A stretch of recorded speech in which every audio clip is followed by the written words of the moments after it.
अस्सलाम वालेकुम, क्या हाल है दोस्तों? सब ठीक ठाक हैं? उम्मीद करता हूँ सब खुशबाश भी होंगे। लॉरी मुंडा एक दफ़ा फिर आपकी खिदमत में हाजिर है। आज की जो वीडियो है वो है जी स्पेन के वीज़े के बारे में। जिस तरह कि मैंने आप लोगों को कहा था कि मैं आपको बताऊंगा कि स्पेन का फॉर्म कैसे फिल करना है, स्पेन जाने के लिए फॉर्म कैसे फिल करना है, ठीक है, और कहाँ पे क्या लिखना है, आपने क्या करना है। मैं ज़्यादा बातों को लंबा नहीं करना, ठीक है, सीधा सीधा पॉइंट पे आते हैं। आपने ये करना है, ये देखें, ये मेरे पास स्पेन का फॉर्म है, नज़र आ रहा है आपको? ये सारा फॉर्म है, ठीक है। एक ये इसकी दूसरी साइड है, ठीक है, ये तीसरा पेज है और ये चौथी पेज साइड है। आपने करना ये है, आपने ना इस फॉर्म को प्रिंट कर लेना है, इसको प्रिंट कर लेना है और मेरी वीडियो को हेडफोन लगा के ना, टूटियां लगा के कानों में आपने पेंसिल पकड़ लेनी है। जहाँ जहाँ पे आपको मैं बोल रहा हूँ ना, आपने वहाँ वहाँ पे वो चीज़ लिख देनी है, टेंशन नहीं लेनी, ठीक है। तो मैं वीडियो शुरू करता हूँ, ठीक है। लो भी, फॉर्म मेरे हाथ में है। आपने क्या करना है, सबसे पहले फॉर्म डाउनलोड करना है VFS की साइट से। अगर VFS नहीं है तो BLS या BLS मेरा ख्याल नाम है कंपनी का, उसकी साइट से आपने फॉर्म डाउनलोड करना है। डाउनलोड करने के बाद सबसे पहले फॉर्म पे, पहले पेज पे जो पहला नंबर है ना, वो है एप्लीकेंट नेम आ जाएगा, सर नेम। वहाँ पे पासपोर्ट के ऊपर जो सर नेम लिखा हुआ है, आपने सर नेम वाली जगह पे पासपोर्ट वाला नाम लिख देना है, ठीक है। नंबर 2 पे आ जाएगा आपका फैमिली नेम और नंबर 3 पॉइंट पे आ जाएगा आपका गिवन नेम, ठीक है। इन तीनों पोर्शंस में आपने जैसे पासपोर्ट पे नाम लिखा ना, वैसे कॉपी पेस्ट कर देना। नंबर 4 फॉर्म के अंदर नंबर 4 जो पॉइंट है उसमें लिखा हुआ है आपकी डेट ऑफ बर्थ क्या है, आपने वहां पे अपनी डेट ऑफ बर्थ लिखनी है। नंबर 5 पे लिखा हुआ है कि आपका जन्म कहाँ हुआ था, आप उस शहर का नाम लिख देंगे, यानी कि आपकी पैदाइश कहाँ की है, आपने वो शहर का नाम लिखना है। नंबर 6 पे पूछता है आपका कंट्री ऑफ बर्थ क्या था, जिस मुल्क में भी पैदा हुए हैं उसका नाम लिख देना आपने। नंबर 7 पे आता है आपका जो शहरियत है, आपकी जो नेशनलिटी है, जिस मुल्क की भी है, आपने वहां पे उसका नाम लिख देना है, ठीक है। नंबर 8 आ जाते हैं। नंबर 8 पे लिखा हुआ है आप मेल हैं, फीमेल हैं या एनगैन हैं, आपने उस पर क्लिक कर देना है। नंबर 9 पे ये जो पोर्शन है यहाँ पे लिखा हुआ है, अगर आप सिंगल हैं तो सिंगल पे, डिवोर्स है तो डिवोर्स पे, विडोर है तो विडोर पे, और अगर मैरिड हैं तो मैरिड पे आपने चेक कर देना है। नंबर 10 आ गया। नंबर 10 पे जो लिखा हुआ है ना उन्होंने, in case of minors, number 10 ये फैमिली वालों के लिए, ये जो अगर आप अकेले जा रहे हैं ना तो इसके अंदर आपने कुछ नहीं लिखना, ठीक है। नंबर 11 आ जाते हैं। नंबर 11 जो है ना, ये भी आपने नेशनलिटी, आइडेंटिटी नंबर ये भी छोड़ देना, नंबर 11 भी छोड़ देना आपने। नंबर 12 पे आ जाओ। नंबर 12 पे ये पूछता है कि आपका जो डॉक्यूमेंट है, डॉक्यूमेंट कहते हैं पासपोर्ट को, वो ऑर्डिनरी है, सरकारी है, कौन सा है, हमने लिखना है उस पर ऑर्डिनरी, ठीक है।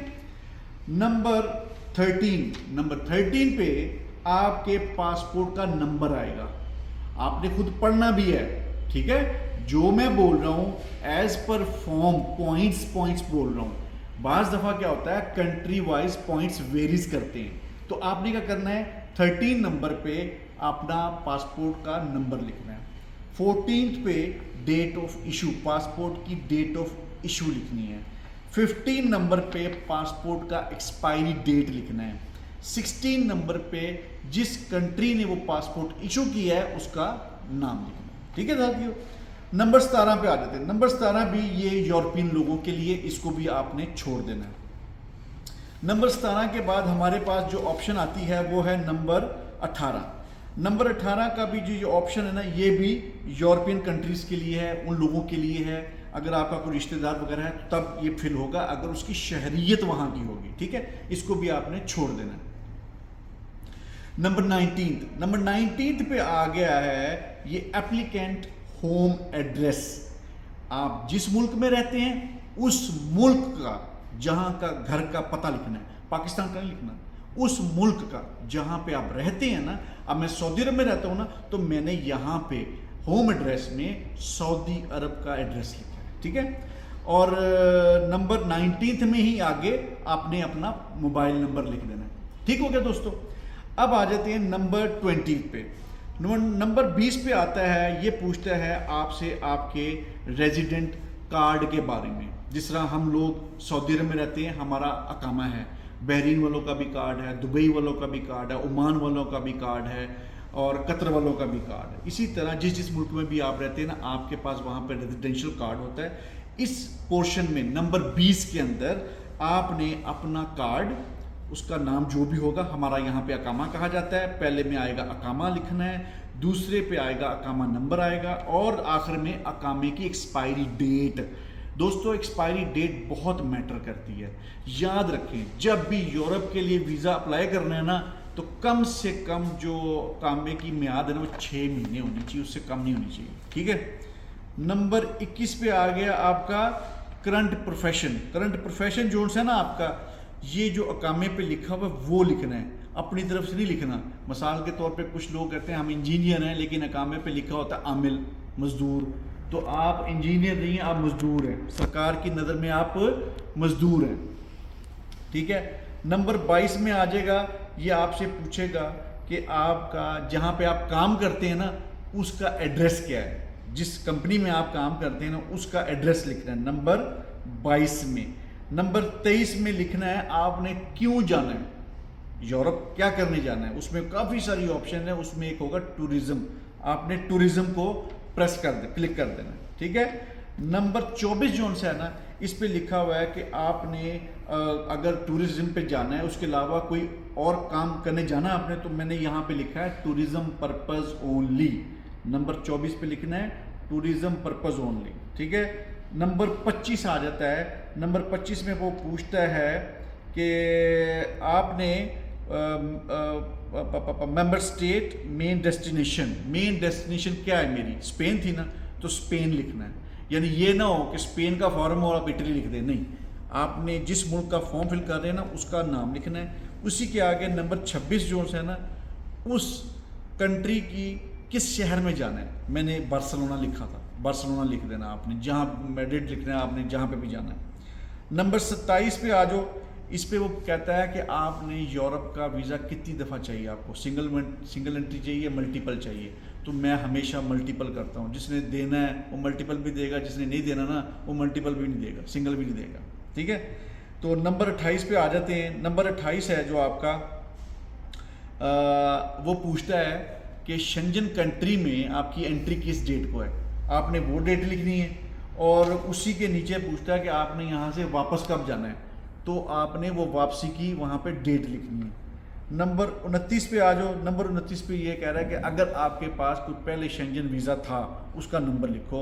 अगर आपने थंब प्रिंट उस फिंगरप्रिंट्स दिए थे, वो डेट लिखो, डेट नहीं याद तो छोड़ दो, वीज़ा नंबर उस पर लिख देना, ठीक है। नंबर 30 को छोड़ दो, नंबर 30 पे कुछ नहीं लिखना। नंबर 31, नंबर जो 31 है ना, नंबर 31 पे आपने लिखना है अपने होटल का नाम, जिस होटल में आपने जाना है ना उसका नाम लिखना है, ठीक है।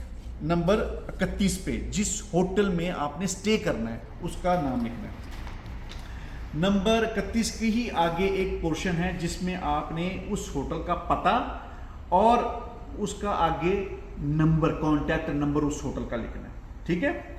पते के नीचे फिर वो ईमेल ऑब्वियसली लिखना ही लिखना है आपने, ठीक है। नंबर 32 को छोड़ दें, 32 में कुछ नहीं करना।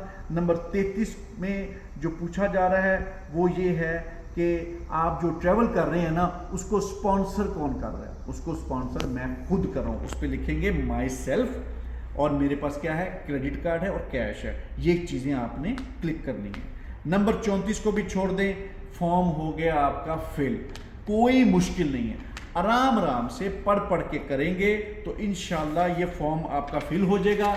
आखिरी पेज पे जो सा है फॉर्म का वो ये है कि आपने अपने दस्तखत करने और डेट लिखनी है, जिस दिन फॉर्म सबमिट करना है ना वो डेट लिखनी है आपने, ठीक हो गया। इंशाल्लाह सब कुछ ठीक हो जाएगा।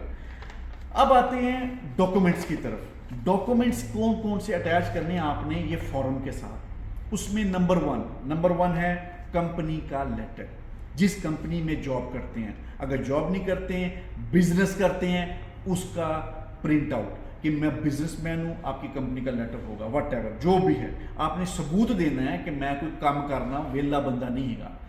उसी पेपर को फिर आपने पाकिस्तान फॉरेन अफेयर से टेस्ट भी कराना है। हम यहाँ पे चैम्बर कराते हैं, ठीक है, जिसे लोग एनओसी कहते हैं।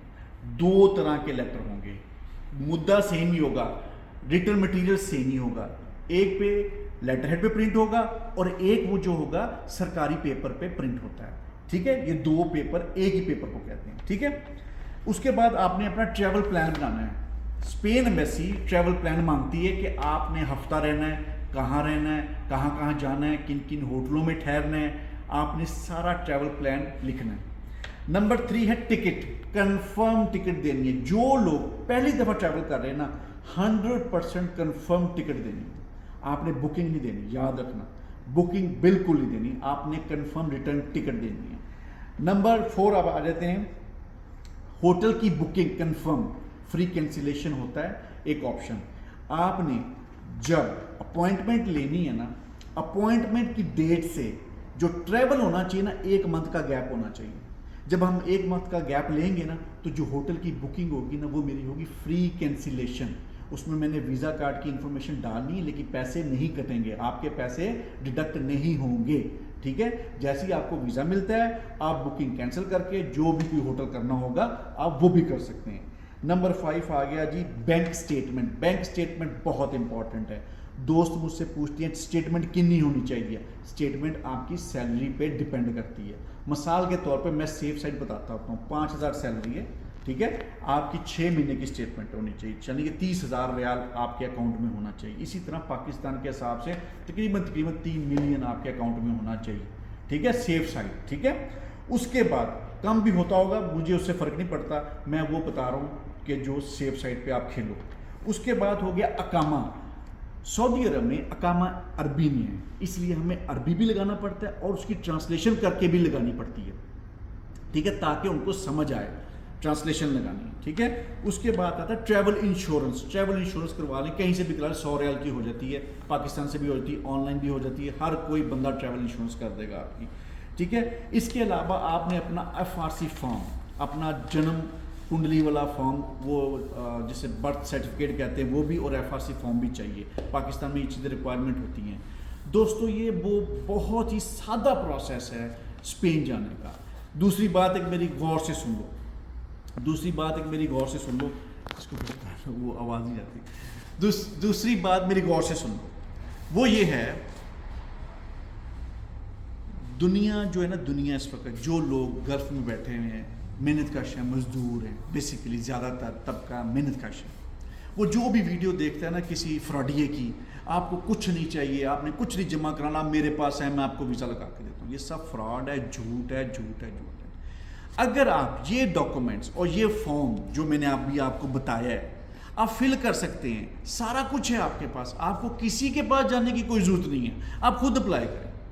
और याद रखें, दुनिया में कहीं भी सफ़र करना हो, सबसे पहले अपनी ट्रैवल हिस्ट्री बनाएं। ट्रैवल हिस्ट्री शुरू कहाँ से होती है? उन मुल्कों से होती है जो पाकिस्तानियों को आराम से वीज़ा दे दें, जो हिंदुस्तानियों को आराम से वीज़ा दे दें, जो बांग्लादेशी भाइयों को आराम से वीज़ा दे दें। मिसाल के तौर पे Malaysia, Cambodia, Sri Lanka, Thailand, Cambodia, Singapore, ठीक है, वियतनाम, ये सारे पाकिस्तानियों को वीज़ा दे देते हैं, ऑनलाइन वीज़ा मिल जाता है, ठीक है। हिस्ट्री बनाएं, उसके बाद रिस्क लें। मैंने बहुत सारे दोस्तों को देखा है बगैर हिस्ट्री के अप्लाई करते, रिजेक्शन आ जाती है, 100% आएगी। वो कहेंगे यार, एक उनको पता, आप ये मत समझें कि एम्बेसी को नहीं पता, एम्बेसी वाले चूचे नहीं है कि आपके मुल्क के हालात क्या हैं, आपका मुल्क डूब रहा है और सारी दुनिया निकल रही है बाहर, तो उनको पता लग जाता है।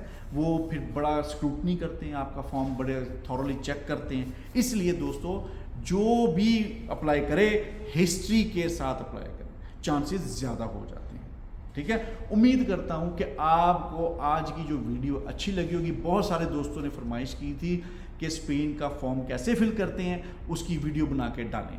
अब मैंने वीडियो डाल दी है, अब लाइक शेयर आपने करना है, ठीक है, और लॉरी मुंडे को सपोर्ट भी करना है, मेरी वीडियोस को वॉच भी करना है, और इन लोगों का बाइकआउट करें जो झूठे हैं, फ्रॉडी हैं, आपको लूटते हैं। ठीक है, कोई भी बात पूछनी हो कमेंट करें, मैं जवाब जरूर देता हूँ। इंस्टाग्राम पे सैर सपाटा विद लाहौरी मुंडा ये मेरा आईडी है। टिकटॉक पे भी सेम है, यूट्यूब पे भी सेम है, फेसबुक पे दुनिया विद उस्मान। ठीक है, मुझसे कांटेक्ट करने के लिए एनी टाइम। मैं थर्सडे एंड फ्राइडे और फ्राइडे नाइट टिकटॉक पे लाइव बैठता हूँ और काफ़ी देर तक बैठता हूँ। नॉर्मल रूटीन में 1 घंटा बैठता हूँ, मेरा पता कोई नहीं होता मैं किस वक्त ऑनलाइन आ जाऊँ। ठीक है दोस्तों, कभी भी कोई इशू हो आप मुझसे रब्ता कर सकते हैं। तो अगली तक वीडियो तक के लिए लाहौरी मुंडे को इजाज़त दें। पाकिस्तान जिंदाबाद।